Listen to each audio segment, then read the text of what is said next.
In a quiet little neighborhood where the lawns were always perfectly trimmed and the mailboxes all matched, life usually rolled along without much excitement. People knew each other by sight, waved politely over fences, and occasionally complained about the HOA rules during backyard barbecues. It was the kind of place where nothing out of the ordinary ever seemed to happen until she came home. The woman everyone would soon be talking about stepped off a red-eye flight late one night, dragging a black duffel bag behind her. Her boots were scuffed, her jeans had seen better days, and there was an air of calm confidence around her that didn't quite fit the cookie-cutter vibe of the suburb she called home. This was Rachel Adler, wife of Mark Adler, who worked as a software engineer for a tech company downtown. To most people in the neighborhood, Rachel was just another face they vaguely recognized from family photos shared at block parties. But what they didn't know, Rachel wasn't your average suburban mom. For the past 6 months, Rachel had been halfway across the world in Israel, leading classified operations for a federal agency focused on counterterrorism and advanced firearms training. Think high-stakes missions, cutting-edge gear, and teams relying on her expertise to stay alive. She'd spent countless hours teaching operatives how to handle weapons safely, plan tactical maneuvers, and think 3 steps ahead of their opponents. It was intense work, but it was also rewarding. And now, after months away, she was finally back with her husband and ready to settle into some well-deserved downtime. Mark couldn't wait to see her. He stood by the window, sipping his coffee, watching headlights sweep across the driveway as Rachel pulled up in a rental van. The vehicle looked plain enough, but its contents hinted at something more unusual. Crates stacked neatly inside, sealed with official-looking labels. Mark smiled, knowing exactly what those boxes contained: gear from Rachel's latest assignment, carefully packed and cleared through customs before making its way back to their garage. But not everyone shared Mark's excitement. Across the street, Karen, a self-appointed guardian of neighborhood order, peeked through her curtains. Karen wasn't technically in charge of anything, but she acted like she ran the entire subdivision. If someone left their trash cans out too long or dared to park on the street overnight, Karen made sure they heard about it. She lived for enforcing HOA guidelines, jotting down infractions in a spiral notebook she carried everywhere.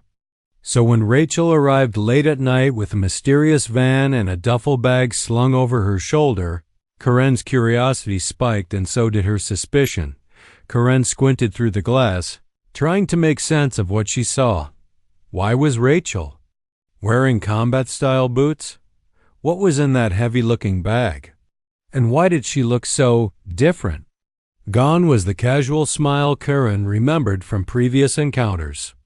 Instead, Rachel moved with purpose, scanning the area briefly before heading inside. Something about her demeanor felt off, almost intimidating. By morning, Karen had convinced herself that something sketchy was going on next door. Determined to get answers, she marched across the street, clutching her clipboard like a shield. She knocked sharply on the Adler's front door, ready to demand explanations. When Rachel answered, Karen launched into a rapid-fire list of questions. What's in the van? Are you storing unauthorized items in your garage? Do you have permission to bring all this stuff here? Rachel blinked, taken aback by the interrogation. Then, with the patience of someone used to dealing with difficult personalities, she replied, "It's personal property, Karen, nothing illegal." Her tone was firm but polite, leaving no room for argument. Unfortunately, Karen wasn't satisfied. To her, Rachel's refusal to elaborate only confirmed her worst fears. Later that afternoon, fueled by indignation and a misplaced sense of duty, Karen picked up the phone and dialed the local police department. "There's a woman here acting suspiciously," she told the dispatcher. "She showed up late last night with heavy bags, won't explain what's in them, and looks like she might be hiding something dangerous." As Karen hung up, she leaned back in her chair, feeling smug. Little did she know, calling the cops on Rachel Adler was about to become the biggest mistake of her overly nosy life. Because Rachel wasn't just any ordinary neighbor. She was someone who could handle far worse than a cranky HOA enforcer, and she was about to prove it.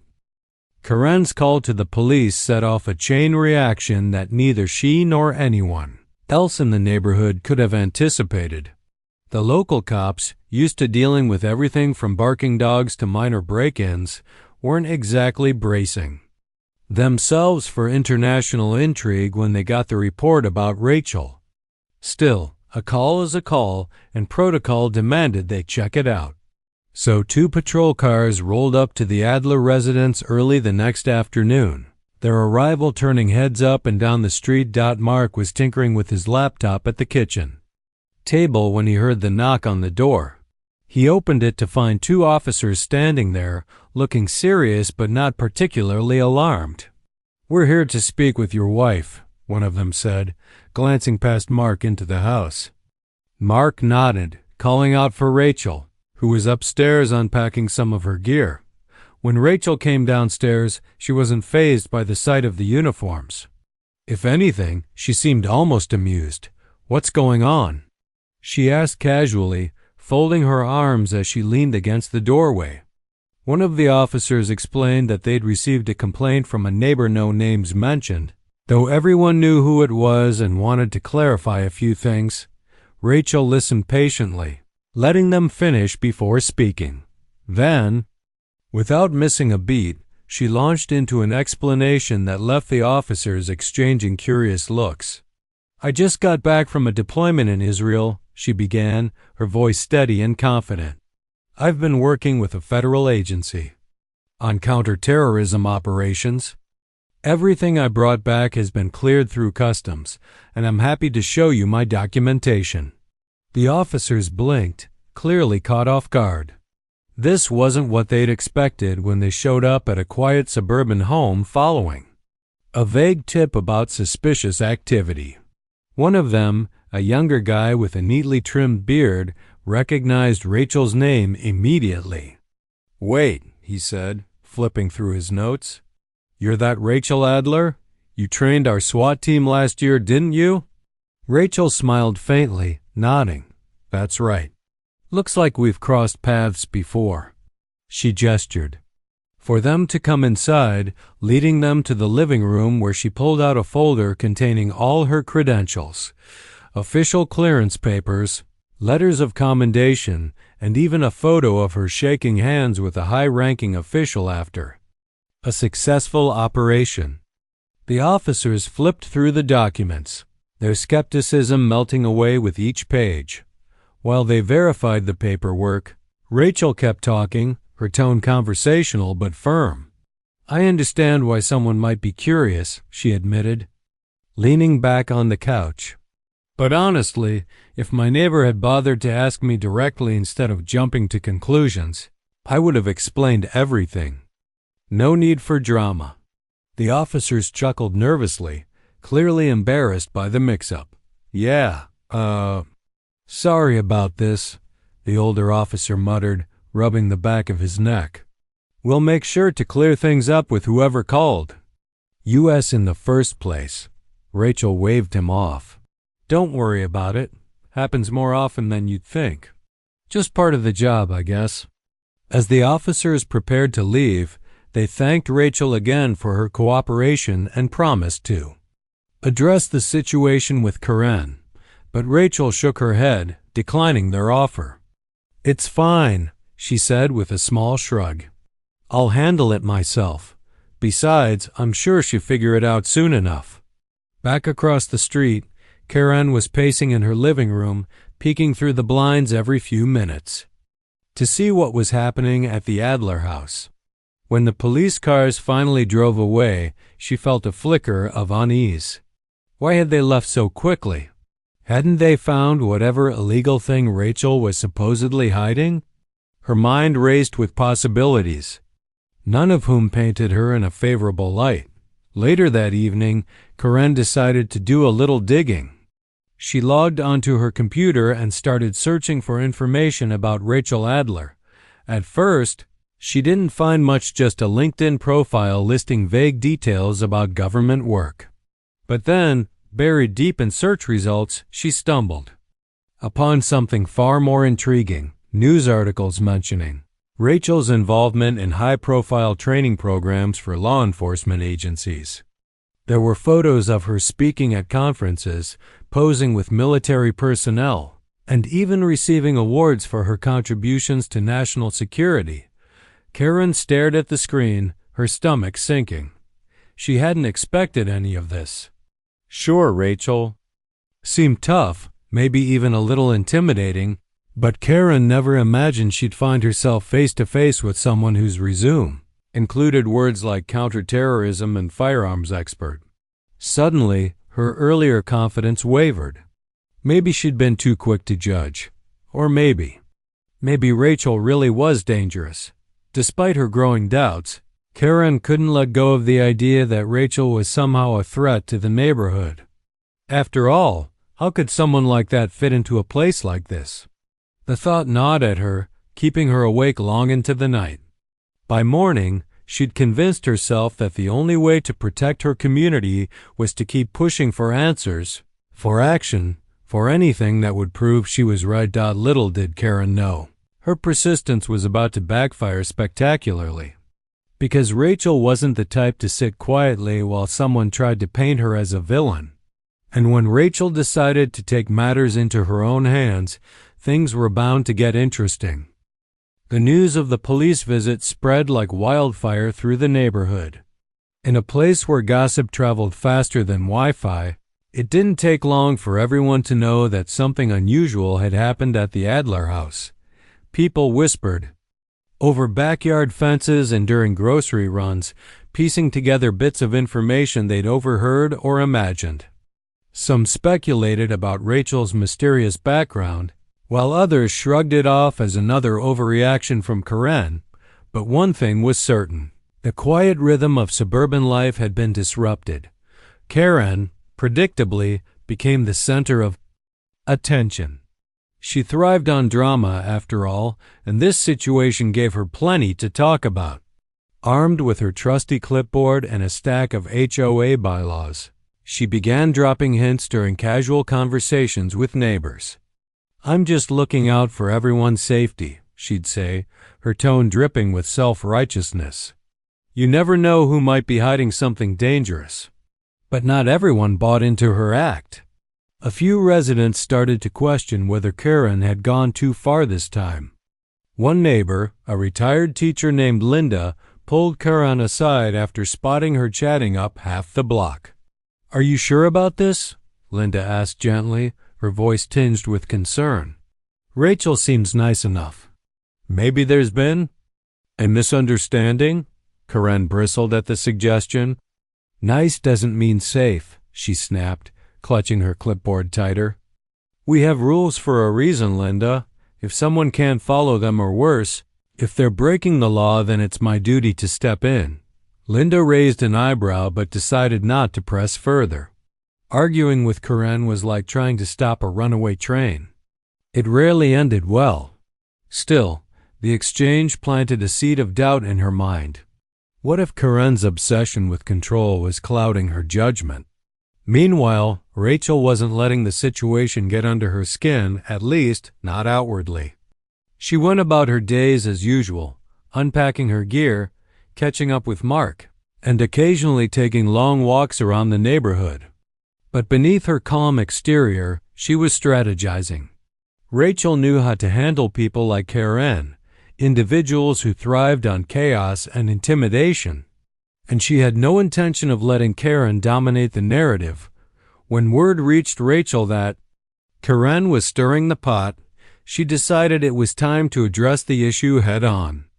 The monthly HOA meeting was scheduled for later that week, and Rachel saw it as the perfect opportunity to clear the air and maybe teach Karen a lesson in the process. On the night of the meeting, the community center buzzed with nervous energy. Neighbors filed in, glancing sideways at each other as they took their seats. Rachel arrived fashionably late, walking in with Mark by her side. She wore jeans and a simple sweater, looking every bit the part of a regular suburban resident. But there was something in her posture, a quiet confidence, that made people sit up a little straighter. Karen wasted no time seizing the spotlight. As soon as the meeting began, she launched into a tirade about maintaining standards and ensuring the neighborhood remained a safe space for families. Her voice carried an edge of smugness as she hinted at recent events without naming names. "Some of us need to remember that appearances matter," she declared, casting a pointed glance in Rachel's direction. "If someone is acting suspiciously or refusing to answer questions, then we have a responsibility to investigate." The room fell silent, all eyes turning to Rachel. For a moment, she simply sat there, her expression unreadable. Then, with deliberate slowness, she stood up. The scrape of her chair against the floor echoed through the room, drawing even more attention. "I think I should clarify a few things," Rachel said, her voice steady and clear. "First, let me thank Karen for being so proactive." She paused, letting the faint sarcasm sink in before continuing. "Yes, I recently returned from a deployment overseas. Yes, I work for a federal agency. And yes, I brought back equipment related to my job. But everything I did was legal, documented, and approved by the proper authorities. If anyone here has specific concerns, I'd be happy to address them." Her words hung in the air, punctuated by the stunned silence of the crowd. Karen shifted uncomfortably in her seat, clearly unprepared for Rachel's direct approach. Before she could respond, Rachel pressed on. "I understand why some of you might feel uneasy," she continued, her tone softening slightly. "This isn't exactly the kind of neighborhood where people come home with tactical gear and firearms training manuals. But let me assure you, I've spent my career protecting communities like ours. My job is to keep people safe, whether it's teaching law enforcement officers how to handle high-pressure situations or working behind the scenes to prevent threats before they happen." As Rachel spoke, her demeanor shifted from defensive to commanding. She recounted a sanitized version of her work, focusing on teamwork, problem-solving, and service to the country. Her stories painted a picture of someone dedicated to making the world a better place, not the shadowy figure Karen had tried to portray. By the end of her speech, the room's atmosphere had changed completely. Neighbors who had initially been wary of Rachel now nodded approvingly, impressed by her professionalism and transparency. Even Linda gave her a thumbs up from across the table. Karen, however, looked increasingly flustered. When Rachel finished speaking, she opened her mouth to argue but quickly closed it again, unsure of what to say. Finally, unable to resist the urge to have the last word, Karen muttered, "Well, I still think it's odd for someone to bring all that stuff here. It's not normal." Rachel smiled, but there was a sharpness to it that made Karen shrink back slightly. "Normal is subjective," Rachel replied coolly. "What's normal for me might seem strange to you. But here's the thing, Karen, if you ever want to learn more about what I do, feel free to ask. I'm always happy to educate people. Just don't assume you know the whole story based on a pair of boots and a duffel bag."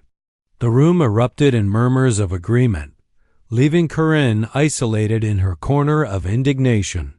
As the meeting wrapped up, several neighbors approached Rachel to thank her for sharing her story. One man even joked about hiring her to teach self-defense classes for the neighborhood watch group. Rachel laughed, promising to consider it. Outside the community center, Karen lingered near her car, fuming. She couldn't believe how badly things had turned against her. Instead of exposing Rachel as a threat, she'd only managed to make herself look petty and paranoid. Worse still, she realized that Rachel hadn't even needed to raise her voice to win the argument. With just a few well-chosen words, she dismantled Karen's accusations and earned the respect of everyone else.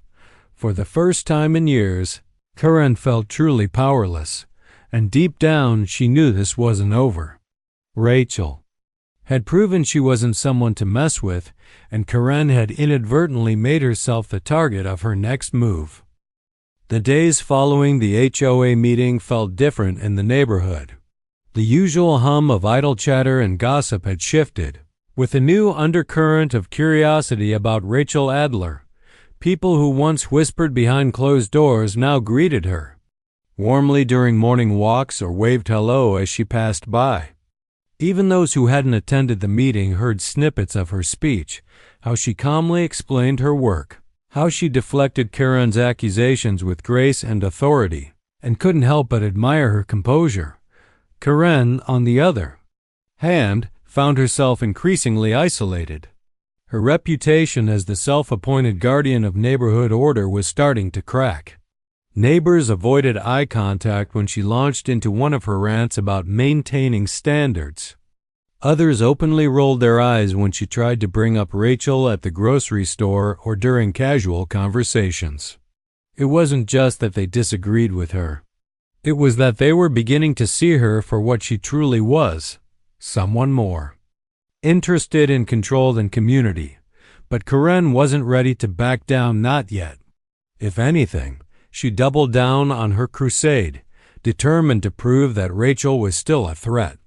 Late one night, as the neighborhood settled into its usual quiet rhythm, Karen decided to take matters into her own hands. She grabbed a flashlight, slipped on a pair of sneakers, and crept toward the Adler house, hoping to catch Rachel doing something suspicious. What Karen didn't know was that Rachel had anticipated this kind of behavior. After years of dealing with high-stakes situations, Rachel had developed an uncanny ability to read people, and Karen was painfully predictable. So, when Rachel noticed the faint beam of a flashlight bouncing across her driveway, she simply smiled and waited. Karen tiptoed around the side of the house, peering through windows and shining her light into corners. She told herself she was gathering evidence, though deep down she knew she was snooping. As she reached the garage window, she paused, squinting through the glass. Inside, she saw crates stacked neatly against the wall and what looked like a large metal case sitting on a workbench. Her heart raced. This was it, the proof she needed to show everyone that Rachel was hiding something dangerous.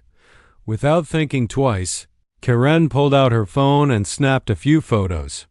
But just as she lowered the device, the garage door began to open slowly, revealing Rachel standing there with her arms crossed.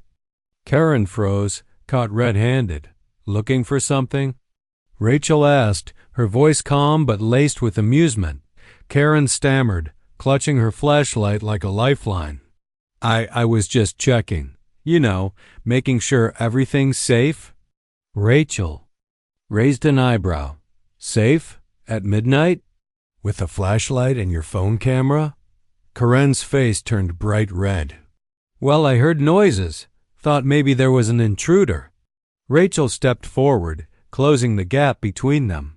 "Funny thing about intruders, they usually don't announce themselves by shining lights into people's windows. But since you're so curious, why don't I give you a quick tour?" Before Karen could protest, Rachel gestured for her to follow. Reluctantly, Karen shuffled inside, her confidence crumbling with each step. The garage was immaculate, with every item neatly organized and labeled. Rachel pointed to the crates Karen had been so eager to photograph.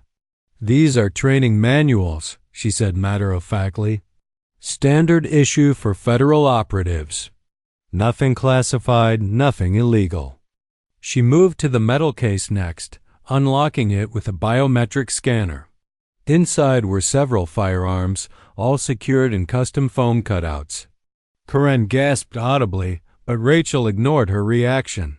"These are part of my personal collection," she explained. Fully registered, legally owned, and kept here because my job requires me to stay sharp. You're welcome to verify any of this with local law enforcement if you'd like." Karen opened her mouth to respond but quickly shut it again. There was no arguing with facts, especially when delivered with such unshakable confidence. Instead, she muttered something about needing to get home and bolted out of the garage, leaving Rachel alone with a smirk on her face. The next day, Karen tried to spin the incident in her favor, telling anyone who would listen that Rachel had threatened her, but her story fell flat. Most neighbors had already seen through her antics, and the ones who hadn't were too busy marveling at Rachel's poise. Word spread quickly about how Rachel had handled the situation not with anger or aggression, but with patience and humor.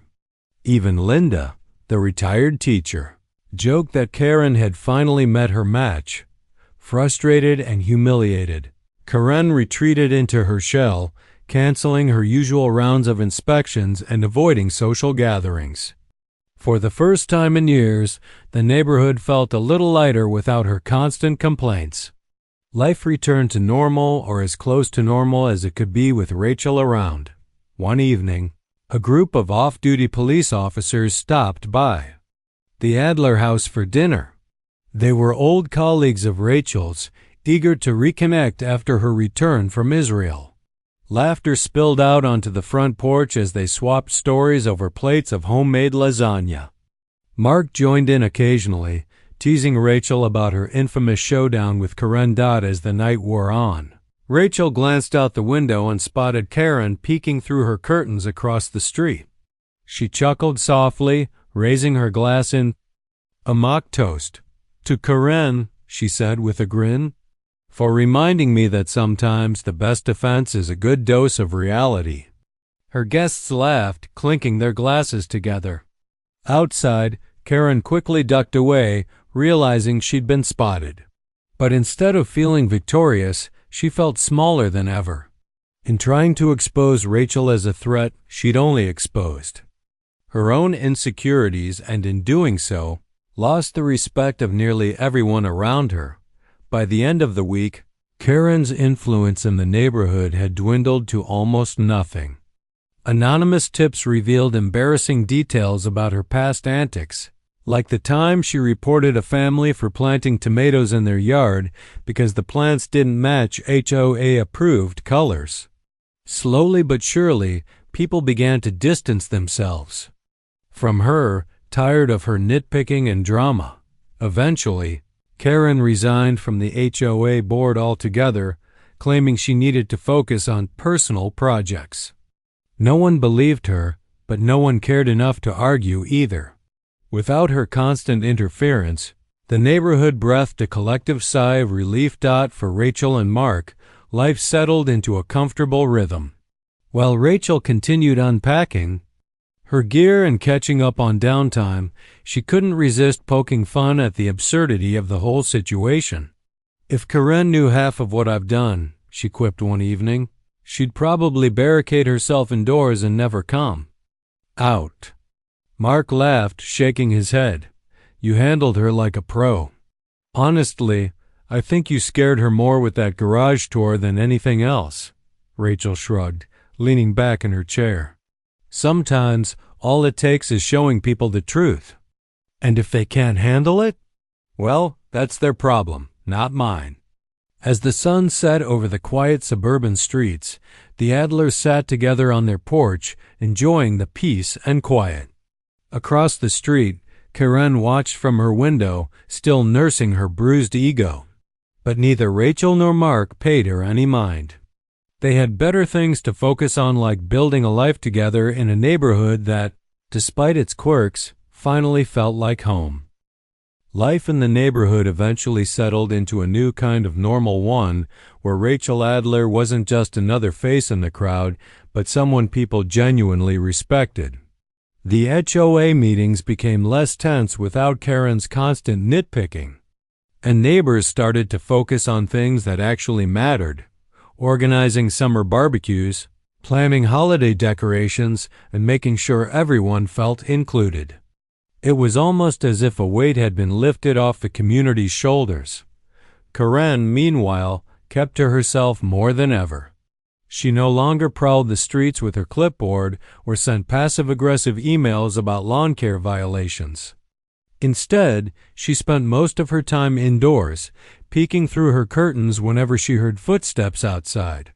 Her once imposing presence had shrunk to something barely noticeable. Some neighbors felt sorry for her, while others simply forgot she existed altogether. But Rachel didn't hold any grudges. In fact, she seemed to find humor in the whole situation. One afternoon, while watering the plants in her front yard, she spotted Karen sneaking glances at her from across the street. With a mischievous grin, Rachel waved enthusiastically. Karen froze mid-step, then quickly ducked back inside, leaving Rachel laughing softly to herself.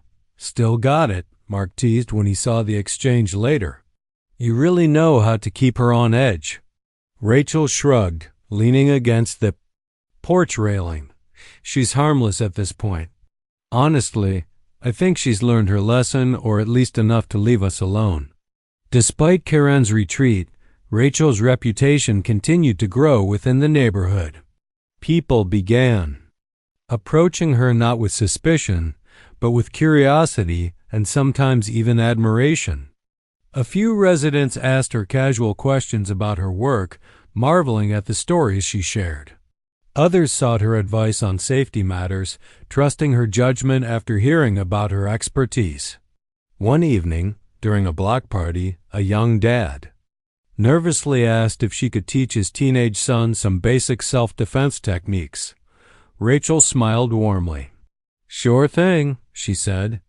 "We'll start with the basics: awareness, confidence, and knowing when to walk away." The boy beamed with excitement, and his dad thanked her profusely, clearly relieved to have someone so qualified looking out for his family. Even Linda, the retired teacher who had initially questioned Karen's accusations, struck up a friendship with Rachel. They often chatted over coffee, swapping stories about their careers and sharing tips for navigating life's challenges. Linda admired Rachel's ability to stay calm under pressure, while Rachel appreciated Linda's wisdom and perspective. Their bond proved that even the unlikeliest connections could blossom into meaningful relationships. As weeks turned into months, Karen's attempts to regain control fizzled out completely. She stopped attending HOA meetings altogether, claiming she was too busy to participate. In reality, she knew she'd lost whatever authority she once held. The final blow came when an anonymous note appeared in her mailbox one morning, listing all her past grievances from reporting vegetable gardens to complaining about wind chimes. The note ended with a simple message: *Maybe it's time to let go. Karen crumpled the paper in frustration, tossing it into the trash. But deep down, she knew the words were true. For years, she had clung to her role as the neighborhood enforcer, convinced it made her important. Now, stripped of her power and influence, she realized how lonely and exhausting it had been. Slowly, she began to withdraw further, retreating into a quiet existence that mirrored the very isolation she had feared. For Rachel and Mark, the drama faded into the background, becoming nothing more than a funny anecdote to share with friends. They hosted dinner parties where laughter filled the air, watched sunsets from their porch, and enjoyed long walks together. Rachel occasionally invited colleagues over for informal training sessions, teaching them new skills or reviewing tactical strategies. Her home became a hub of learning and camaraderie, drawing visitors from all walks of life. One weekend, the neighborhood organized a charity event to raise funds for a local shelter. Rachel volunteered to lead a self-defense workshop, offering free lessons to anyone interested. Dozens of residents showed up, eager to learn from someone with real-world experience. As Rachel guided participants through drills and scenarios, her passion for teaching shone brightly. By the end of the session, Several attendees approached her to express their gratitude, not just for the skills they'd learned, but for the confidence she inspired in them. "You make it look so easy," one woman said, wiping sweat from her brow. "Like we can handle anything if we put our minds to it."